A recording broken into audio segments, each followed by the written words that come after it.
Welcome back. Today we'll review forces and moments. Force is a vector that represents the action of a body or field such as gravity on another body. Forces, being vectors, have magnitude and direction. Their units are newtons, which is kilograms meters per second squared. And in 3 dimensions, the force vector would have 3 components. So we would write those components traditionally as F equals Fxi plus Fyj plus Fzk, or equivalently F1 E1 plus F2 E2 plus F3 E3, where I, J, and K here, or E1, E2, and E3, are the unit vectors of the Cartesian reference frame. And you'll sometimes see, instead of the little squiggle under the vector, an arrow over the top, or in textbooks, frequently vectors are denoted in bold notations. We will tend to use the notations F1, F2, F3, E1, E2, E3, instead of Fx, Fy, Fz, I, J, K, even though they're completely equivalent, so that we can use the shorthand sigma Fi, Ei, and then in continuum mechanics, we frequently use the repetition of the subscript to imply the summation, and so this is called the summation convention or implied summation. So the repetition of the index here implies a sum, and the sum would always be from 1 to 3 unless otherwise stated. So representing our vector again with our 3 unit vectors of our right-handed Cartesian reference frame. Here's the vector, and here are the 3 unit vectors, and again the components Fx, Fy, and Fz are equivalent to F1, F2, and F3. Fx, Fy, Fz, or F1, F2, and F3 are the components of the force vector, and its magnitude from Pythagoras is the square root of the sum of the squared components, Fx squared plus Fy squared plus Fz squared, which we could also write as the square root of F dot F. Now you can resolve the components of a force vector along a given direction defined by, for example, a unit vector by using the dot product, which is also known as the scalar product.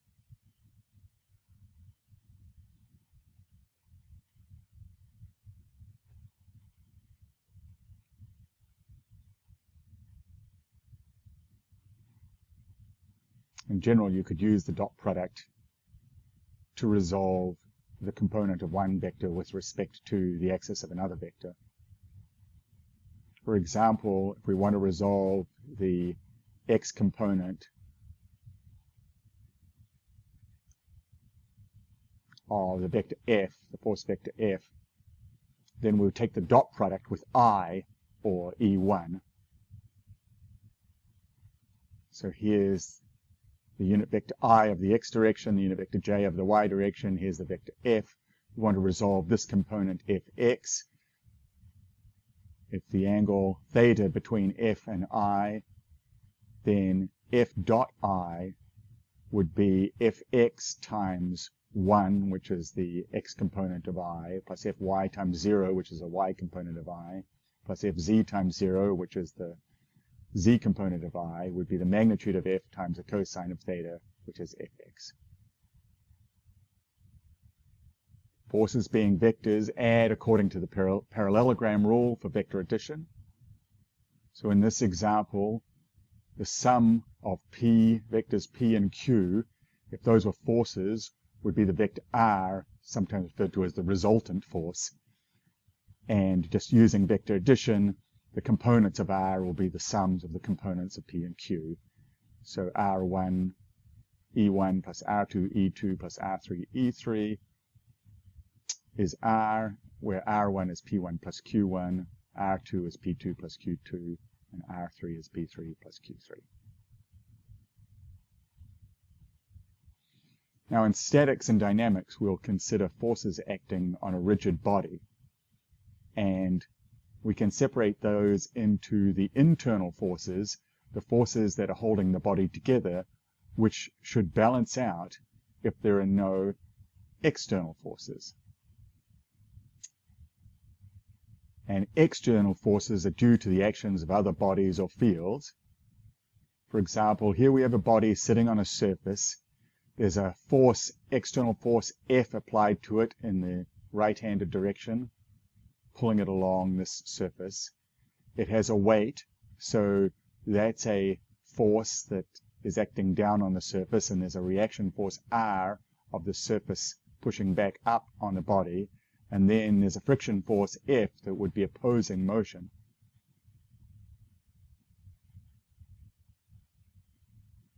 Now, one thing about a rigid body is that the effect of a force is the same at any point along its line of action. There's no difference.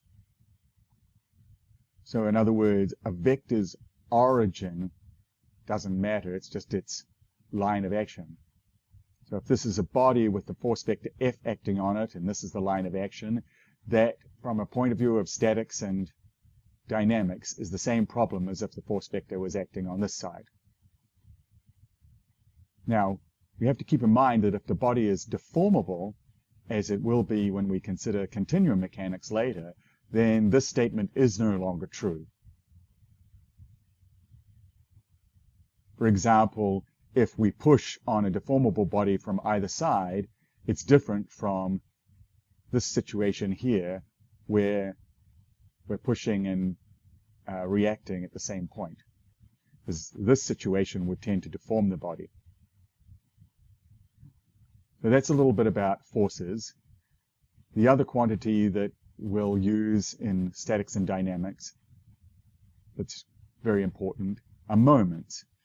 When we have opposing forces that are equal and opposite, they balance out. But if their lines of action are different, they create a moment.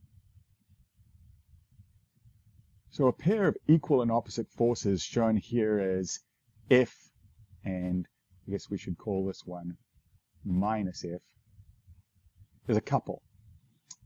And they generate a moment, and we could calculate that moment about the point O here at the center, where d upon 2 is the perpendicular distance between each force and that origin.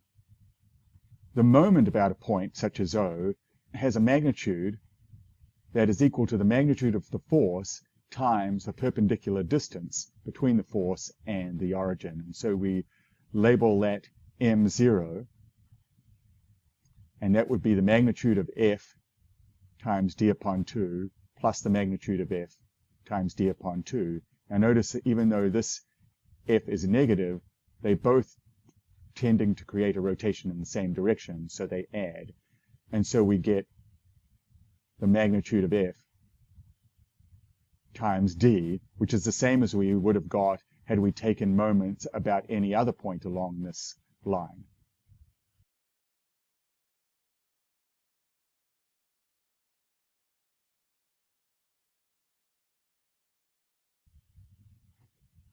However, that's the magnitude of the moment. In fact, moment is a vector quantity, and it also has a direction, and its direction is the axis about which it would tend to cause a rotation. So in this problem that we just did, it would be the axis pointing into the page. So to define the moment vector properly,